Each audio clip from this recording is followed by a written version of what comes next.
Մայրաքաղաքի իշխանությունները նախատեսում են մոտ 1 տարի հետո 2018 թվականի վերջին Երևանում տրանսպորտային ցանց ներդնել, որը մոտ $100 միլիոն կարժենա։ Նոր ցանցում այսպես կոչված մարշրուտկաները բացառվելու են։ Երևանի փոխքաղաքապետ Վահե Նիկոյանը այսօր քաղաքապետարանում հրավիրված ասուլիսում հայտարարեց, որ մայրաքաղաքի տրանսպորտային ցանցի համար նոր ավտոբուսներ են ներկրվելու։ Ազատության հարցին, թե արդյոք դրանից հետո տրանսպորտի սակագինը բարձրանալու է, Նիկոյանը պատասխանեց, որ գինը դեռ հաշվարկների փուլում է, բայց խորհրդատուի առջև այն չթանկացնելու խնդիր են դրել։ Եթե մենք հայտարարում ենք, որ մենք ձեռնարկել ենք բոլոր միջոցները, դա նշանակում է, որ մենք հավատում ենք այն աշխատանքին, ինչ որ անում ենք, եւ դա հնարավոր է առաջի հերթին ցանցի օպտիմալացման շրջանակներում, քանի որ օպտիմալ ցանցի պարագայում մենք ակնկալում ենք ունենալ էական ցածր քանակի տրանսպորտային միջոցներ, որը առանց հաշվարկների, բայց որոշակի չափով կամ ամբողջությամբ կարծում ենք, որ կկոմպենսացնի բարեփոխումների արժեքը։ Այո, կարծում ենք հնարավոր է։ Արդեն 8 ամիս է Երևանի քաղաքապետարանը տրանսպորտային համակարգը արդիականացնելու նպատակով միջազգային խորհրդատու կազմակերպություն է ներգրավվել։ Նիկոյանը ասաց, որ բրիտանական WYG ընկերությունը խնդրի լուծման 4 տարբերակ է առաջարկել, թե որը կներդրվի Երևանում, որոշելու են քաղաքապետարանի մասնագետները եւ բնակիչները։ Մի բան հստակ է, որ մենք գիտենք, թե ինչ չենք ուզում ունենալ բարեփոխված տրանսպորտային համակարգում։ Մենք չենք ուզում ունենալ գծատերեր, գազելներ, որտեղ մարդիկ ստիպված են երթևեկել կռացած եւ որոնց շահագործման ընթացքում բազմաթիվ խնդիրներ են առաջանում։ Չենք ուզում ունենալ կանգառներում երկար սպասող քաղաքացիներ, չենք ուզում ունենալ թանկ տրանսպորտային համակարգ եւ այլն։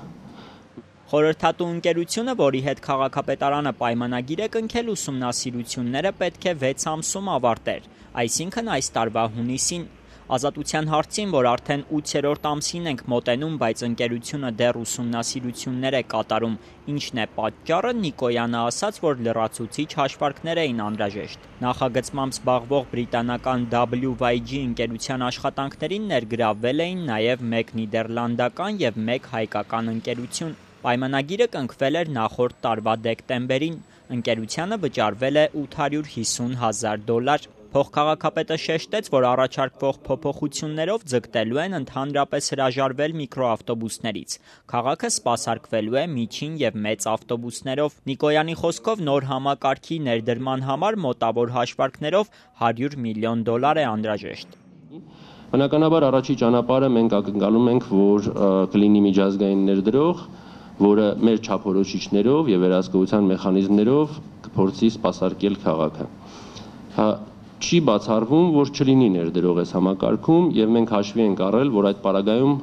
մենք պետք է իրականացնենք այդ ներդրումները եւ այդ ուղղությամբ արդեն իսկ միջազգային ֆինանսական կառույցների հետ բանակցություններ վարել ենք։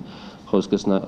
հստակեցնեմ, Եվրոպական ներդրումային բանկը արդեն իսկ բանավոր տվել է համաձայնություն, որ ծրագիրը համայնքի կողմից իրականացվելու պարագայում պատրաստ է բավականին մատչելի պայմաններով համայնքին ուրեմն վարկավորելու։ Նոր համակարգով նաև էլեկտրոնային տոմսային համակարգ է ներդրվելու մայրաքաղաքում։ Դրա շնորհիվ նաև սակագնի բազմազանություն է լինելու, հատուկ խմբերի համար զեղչեր են նախատեսվում։ Փոխքաղաքապետին հիշեցրինք 2013 թվականի տրանսպորտի սակագնի բարձրացման դեմ ցույցերը, երբ քաղաքապետարանի պաշտոնյաները հայտարարում էին, որ 150 դրամ սակագնին այլընտրանք չկա։ Ազատության հարցին հնարավոր չէր արդյոք այս ամենը այն ժամանակ անել, Վահե Նիկոյանը պատասխանեց. Այն ինչ որ մենք հիմա ենք անում, դա այսօր ենք մենք հրավիրել մամուլի ասուլիս, բայց այս գործընթացը մենք սկսել ենք հավատացած եղեք հենց այդ պահից։ Սա բավականին ժամանակատար գործընթաց է եւ հնարավոր էր այդ պահին անել, կարծում եմ ոչ, որ հնարավոր էր կանեինք։ Արդեն 1 ամսից սեպտեմբերին պատրաստ կլինի Երևանի երթուղային ցանցը։ Դրա հաստատումից 1 ամիս հետո էլ հայտնի կդառնա տրանսպորտի սակագինը։ Քաղաքային իշխանությունը հայտարարում է, որ այս համակարգը եվրոպականին է նման լինելու եւ տարածաշրջանում լավագույնը կլինի։ Իմ կարծիքով մենք չենք ձգտում նրան, ինչ որ տարածաշրջանում կա։ Իդեպ առաջարկվող փոփոխություններով Երևանի մետրոպոլիտենի ընդլայնում չի նախատեսվում։ Փոխարենը Նիկոյանը ասաց, որ տրոլեյբուսների պարկն են թարմացնելու։